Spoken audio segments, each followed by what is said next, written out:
There was a dock, an actual wooden dock bolted into my waterfront when I got back from a 3-week work trip. Not a small one either. I'm talking about a 30-foot eyesore stretching from my lawn into the lake I'd paid extra to live on. And the best part, it wasn't mine. I'm Archer Flint. I bought my retirement home 2 years ago after 25 years as a structural engineer. Quiet lakeside property, no kids, one dog named Rusty, and my closest neighbors a quarter-mile down. Or at least it used to be quiet until the Willow Shores HOA got a new president. Enter Lorraine Haskin. Mid-50s, bleach blonde bob, sunglasses too big for her face, and the voice of a goose in a blender. She got elected while I was out of town last fall, and ever since, she's been on a power trip. First, it was mailbox paint colors. Then it was lawn-length inspections. And now, apparently, she decided the HOA needed a community dock. Guess where they decided to build it? Directly in front of my backyard. No notice, no request, no permission. I knocked on Lorraine's door the day I got back. She was watering her fake plants on the porch like she was expecting me. "Lorraine," I said, trying to keep it polite, "there's a dock on my property." She tilted her head. "It's for the community, Archer. The board approved it." "Your board can't vote to build on land you don't own." "Oh, don't start with legalese," she said, waving me off. "We've already allocated the funds. You weren't home and we needed to move forward. It took everything I had not to lose my cool. You've got 72 hours to remove it," I said. "After that, I'm taking it down myself," she laughed. "Touch it, and you'll be fined for destruction of HOA property." I didn't respond. I just walked away, but I wasn't bluffing. Back at my place, I pulled up the plat map from the original sale documents. The shoreline and 10 feet into the water were my private property. I also had photos from my security cams that clearly showed a crew, hired by the HOA, hauling lumber and construction tools onto my land. No permits, no easements, nothing. I called the county zoning office the next morning. They confirmed nobody had filed anything for new construction. Not only was the HOA trespassing, they were in violation of at least 3 zoning ordinances. And Lorraine was listed as the project initiator. That was all I needed. 3 days later, I brought out my tools. Cordless drill, crowbar, gloves, took the whole dock apart plank by plank. Neighbors watched from their porches and a few even gave me a thumbs up. I loaded the wood onto my trailer and parked it in my driveway. The best part? Lorraine came storming over just as I was stacking the last of the dock posts. "What do you think you're doing?" she screeched. "Collecting materials," I said. "You stole HOA property?" "Nope," I said, pointing to the survey flags I'd reinstalled around my lawn. "You built a dock on my land. That's called illegal dumping. I cleaned it up." "You're welcome. You'll be hearing from our attorney." I looked her dead in the eye. "Good. He can explain to you what trespassing and unauthorized construction mean." She stood there, mouth open, face red, fists clenched. I walked right past her and went inside, but I wasn't done yet. Not even close. The morning after I dismantled the dock, I woke up to the sound of a car idling outside. Not just any car, an unmarked white SUV with tinted windows and a magnetic seal on the side. Willow Shores Compliance Division. I pulled the curtain back just enough to see a man in khakis and a navy polo scribbling something onto a clipboard while walking around my truck and trailer. He took photos from multiple angles, crouched to inspect the wood I'd stacked, and then placed a bright orange violation notice on my mailbox. Then he drove off. I walked out to read it. The paper was formatted like a government citation, but it was clearly homemade. The letterhead had the HOA's logo, but the violation was for unauthorized possession of HOA construction materials.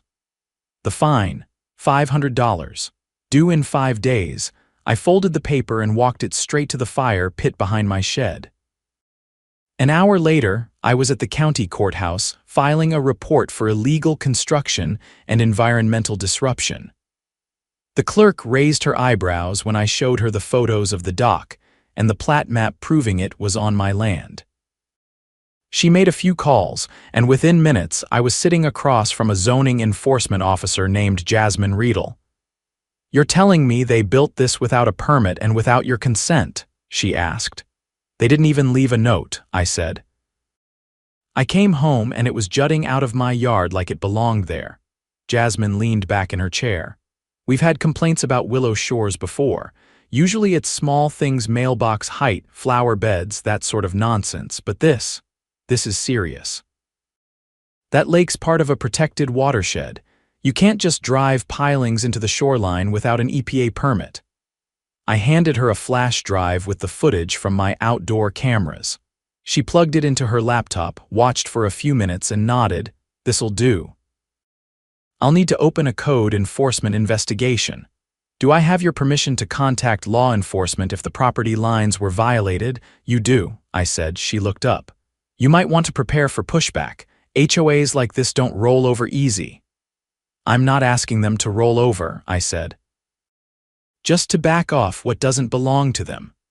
By that afternoon, word had gotten around.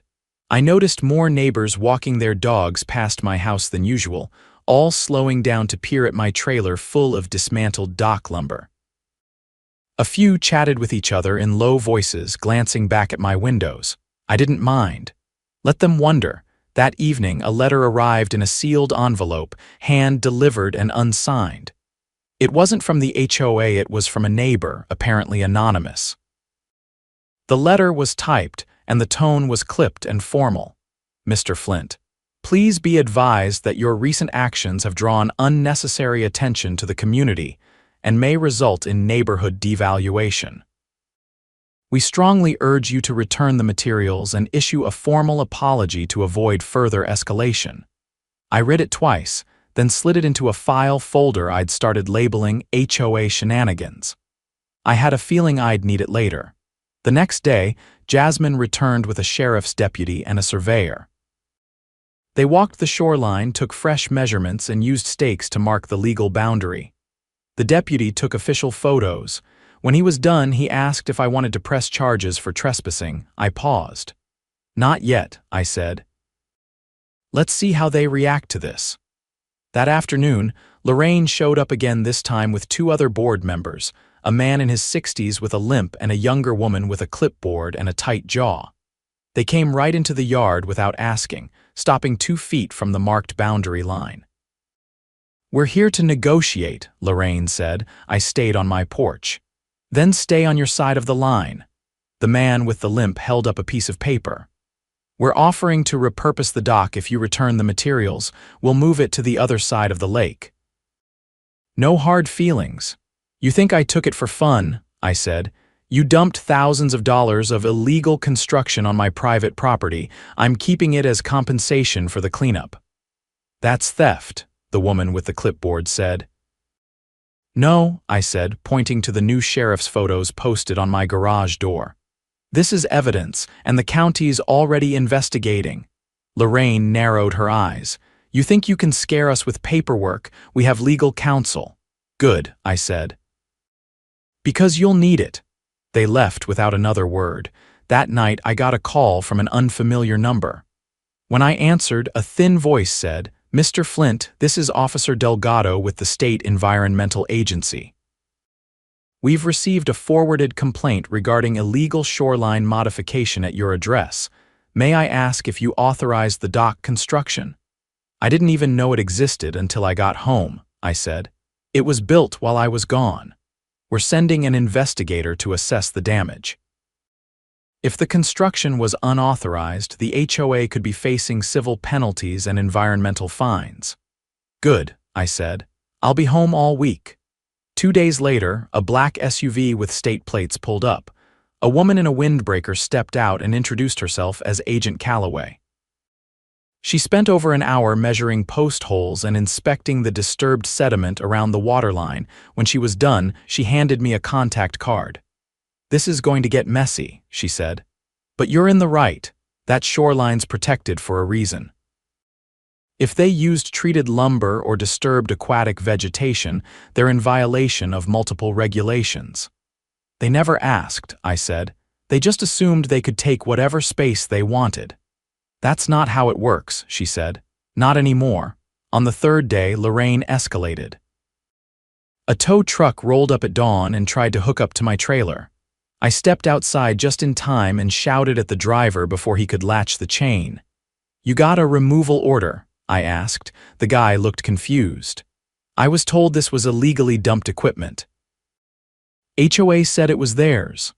I pointed at the orange survey flags. "That's private property. You touch that trailer, I file for theft and trespass." He hesitated, made a call, then quietly backed off and drove away.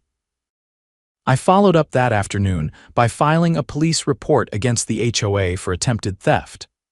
I attached the footage from my doorbell camera showing the driver rolling in and reaching for the hitch. Later that week, I got a visit from a man in a gray suit with a leather briefcase. Said he was representing the HOA's legal counsel. His tone was polite but firm. "They're willing to drop the fine and file a mutual release of claims if you surrender the materials and agree not to pursue further action." I leaned against the doorframe. "And in return, I get what?" "They try to take something else next month," he adjusted his tie. "Or you could risk a civil suit for unlawful possession of property." "You're welcome to try," I said, "but you might want to let your clients know the EPA and Zoning Board are both investigating." I don't think a judge is going to side with a group who built a dock on land they didn't own and then tried to steal it back. He didn't reply, just closed his briefcase and left.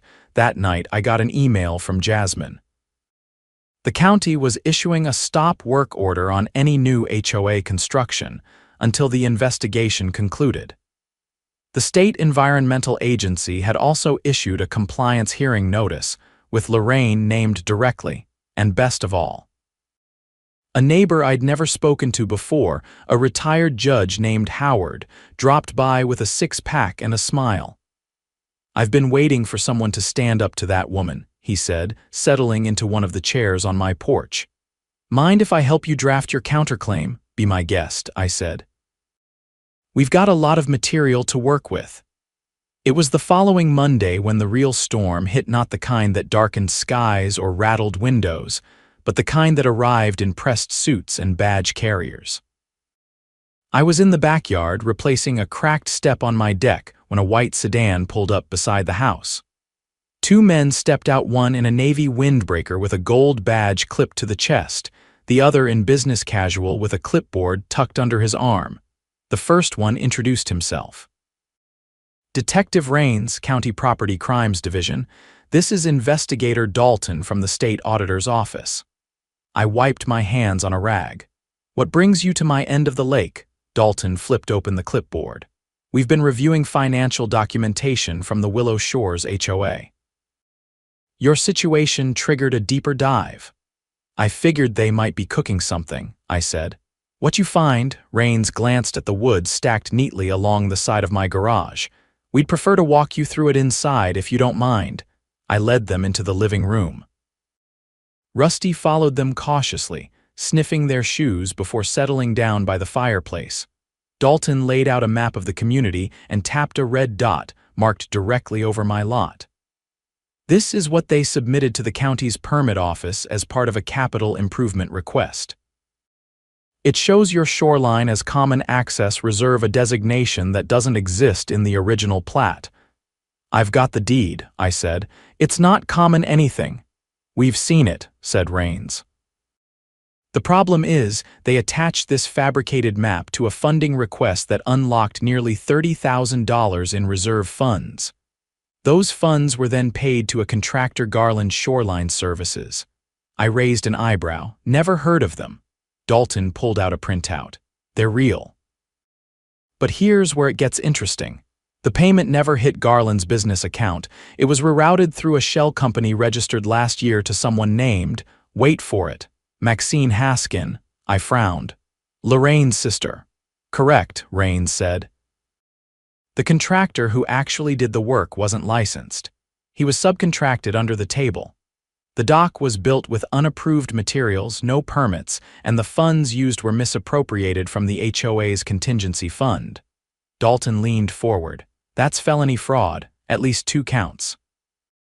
Possibly more if we find evidence of collusion within the board." I exhaled slowly. "So what now?" We're pursuing a warrant for HOA financial records, Raines said, but we need your cooperation. Would you be willing to provide a formal statement about the dock, the property line, and your interactions with the board? You'll have it by tonight, I said. They left with copies of my security footage, the plat map, and digital files of all correspondence from the HOA. Less than 2 hours later, I got a text from Howard, the retired judge. He didn't waste words. Turn on Channel 5. The evening news was already halfway through the segment when I clicked over. The anchor was standing in front of the Willow Shores community sign, microphone in hand, with a headline scrolling beneath her. Local HOA under state investigation for financial misconduct. They showed drone footage of the lake, zooming in on my freshly marked shoreline. Then they cut to footage of Lorraine being approached outside her house by a reporter. She refused to comment, slamming the door in the reporter's face as a man in a tie tried to block the camera with his hand.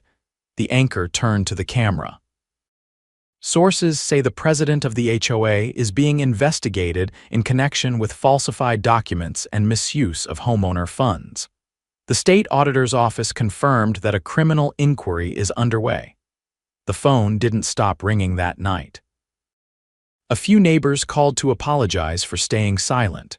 One older couple, the Murrays, brought over a pie and said they were done sitting on their hands. I thanked them and added their names to a growing list of residents who were finally fed up. By Wednesday, the HOA office, really just a rented trailer near the front gate, was shuttered. A sign taped to the door read, "Closed until further notice." But the real revelation came that Friday when I received a manila envelope by certified mail. Inside was a packet of documents, unsigned but clearly leaked. It contained internal emails between Lorraine and 2 board members. They discussed backdating permits, fabricating community use designations, and pressuring the contractor to keep it quiet. One email even referenced me by name. "Flint's out of town another 10 days. We can have it built before he gets back. If he raises hell, we'll fine him for obstruction." I sent copies of the emails straight to Raines and Dalton. By Monday morning, Lorraine and one of the board members had been arrested. The footage of her being led into a squad car in a pale pink cardigan was all over the local news. No sunglasses this time. The remaining board members tried to regroup. They called for an emergency community meeting at the clubhouse, first time in years they'd used it for anything other than potlucks. I went, partly out of curiosity, partly because Howard insisted we attend as a block. The room was packed. Dozens of residents, some who hadn't spoken to each other in years, sat shoulder to shoulder on folding chairs. A few stood along the back wall.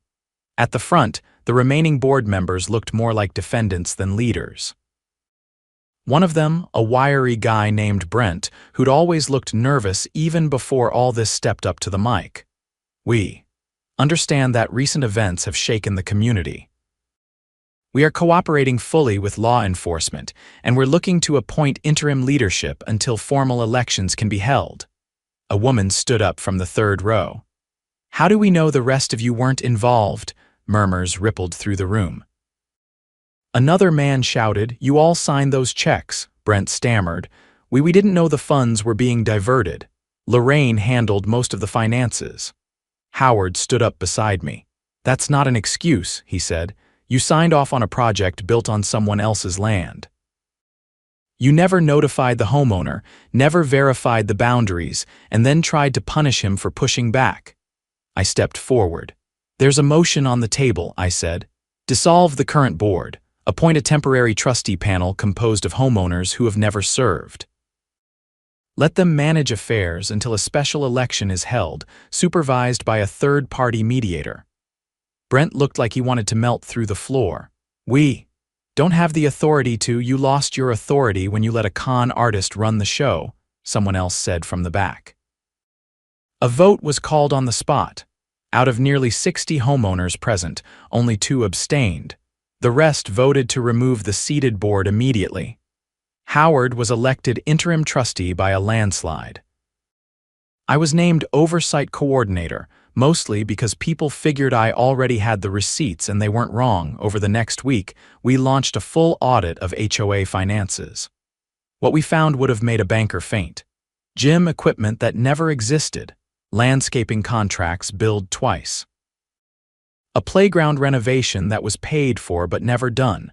Over $70,000 had vanished in less than 18 months. Every missing dollar was documented and turned over to the auditor's office. Refunds were negotiated. The state froze the HOA's account and appointed a special financial monitor. New bylaws were drafted, ones that required full transparency for all projects, mandatory homeowner votes for any capital expenditures, and a rotating review council. The dock materials. I donated them to a local veterans fishing program. They built a floating dock on public land, fully permitted, with a plaque that read, "Donated by the residents of Willow Shores, built with reclaimed dignity." It was poetic. A month later, I stood on my clean shoreline and watched the sun rise over the lake. No dock, no nonsense, just Rusty beside me, tail thumping. For the first time in a long time, it felt like my home again. Not just because I defended it, but because the neighborhood finally stood up too. Howard knocked on my door just past sunrise, holding a folded newspaper and 2 coffees. "Back page," he said, handing it to me. The headline read, "DA considers further charges in Willow Shores HOA scandal." Beneath it was a photo not of Lorraine this time, but of a man I hadn't seen before. According to the caption, it was Clyde Fenshaw, the HOA's former treasurer. "Turns out he was in deeper than anyone thought," Howard said, stepping inside. The auditor traced more than half the misused funds to a private account tied to him. "They froze it yesterday." I read the article while Rusty circled Howard's legs, tail wagging. According to the report, Fenshaw had been quietly funneling reserve funds into a brokerage account under a false name. Lorraine's scheme with the dock had just been the tip of a rotting iceberg. "And the best part," Howard said, dropping into the chair by the window, "he's been trying to claim he was just moving the money temporarily to diversify HOA assets." I laughed once, sharp and low. "How's that holding up?" He made the mistake of saying it during a deposition. "The DA's office is reviewing it as evidence of intent. They're building a criminal conspiracy case now, wire fraud, falsification of public records, and something about misuse of fiduciary authority." It was surreal watching the dominoes fall. What had started with 30 feet of stolen lakefront had unraveled into a full-blown financial scandal. The neighborhood was still reeling, but the energy had shifted. Later that week, the newly formed Oversight Committee held its first open review session in the clubhouse. I stood at the front with 2 other volunteers, a fire marshal named Dina and a high school principal named Lewis. The room was packed again, but this time the atmosphere was focused, not angry. Lewis tapped the projector remote and brought up a spreadsheet. "We've recovered just over $23,000 in misappropriated funds. Another $19,000 is pending seizure from Fenshaw's account. Legal proceedings are underway to reclaim that as restitution." A woman near the back raised her hand. "Are we going to press charges as a community?" Dina nodded. "The county prosecutor is already pursuing criminal charges, but we're also filing a civil suit on behalf of all affected residents. That includes damages for unauthorized expenditures, fraudulent billing, and deceptive governance." A man in a blue windbreaker stood up. "What about the dues increase they pushed through last year?" "They claimed it was to repair the irrigation system, but nothing ever got fixed." I pulled up a photo from the audit. A check made out to Green Horizon Landscaping, a business that, according to the Secretary of State, had been dissolved 5 years ago. "That was a front," I said. "The funds were rerouted through a dummy vendor. We're including that in the fraud claims." Another resident, a soft-spoken woman named Carla, looked genuinely shaken. "I trusted them. I thought they were keeping the place safe and clean." Howard, seated in the front row, turned toward her. "That's what predators count on, that trust, but not anymore. Not here." We left the meeting with a signed petition from over 70% of the homeowners, formally authorizing the committee to represent them in legal matters. With that, we had standing. The next day, I met with the county prosecutor, a sharp woman named Elise Guerra. Her office was already knee-deep in the case, but she made time to walk me through what came next. "We've got enough to indict on multiple counts," she said, flipping through a binder thicker than a phone book. But the real kicker is this: Fenshaw tried to move funds overseas 3 days before the audit began. Wire transfer flagged it. He's looking at premeditated financial flight. "Which means prison time?" I asked. "If convicted, absolutely. He's already lawyered up, but the evidence is strong." And Lorraine's in a worse position. She signed off on every transaction. I shook my head. "All over a dock." "No," she said. "That was just the opening act. You pulled the thread others were afraid to touch." 2 weeks passed, then 3. In that time, the community transformed. Fences got repainted. Neighbors started helping each other with yard work. Someone organized a weekend cleanup of the abandoned play area near the East Trail, and then the indictments dropped. The local news ran a full segment. Lorraine charged with conspiracy to commit fraud, falsification of public records, and misuse of public funds. Fenshaw facing additional charges for attempted wire fraud and obstruction. 2 other board members received misdemeanor charges for negligence and failure to report known wrongdoing. The courtroom was standing room only on the first day of hearings. I sat between Howard and Carla. Lorraine's expression was blank as the charges were read. Fenshaw looked like he hadn't slept in a week. The judge didn't mince words. "This court takes the deliberate betrayal of public trust seriously. The evidence presented suggests not just poor judgment, but systemic abuse of authority for personal gain." Bail was denied for both Lorraine and Fenshaw. Afterward, I stood outside the courthouse, watching as reporters chased down anyone with a clipboard. A few recognized me, but I gave no statements. There was nothing more to say. Back at home, the lake was calm. The shoreline had started to heal. Grass was returning where the dock posts had torn up the earth. That evening, a small group from the neighborhood came by. Dina, Louis, Carla, and a few others. They brought folding chairs, lemonade, and a sense of peace that hadn't existed 6 months ago. Louis raised a plastic cup. To Archer, who reminded us that one person standing up can make the rest of us remember how to stand, I held up my own. To everyone who stopped looking the other way. The sun dipped low, casting gold across the water. Rusty curled up at my feet. No one spoke of the dock anymore. Not because they'd forgotten, but because they didn't need to.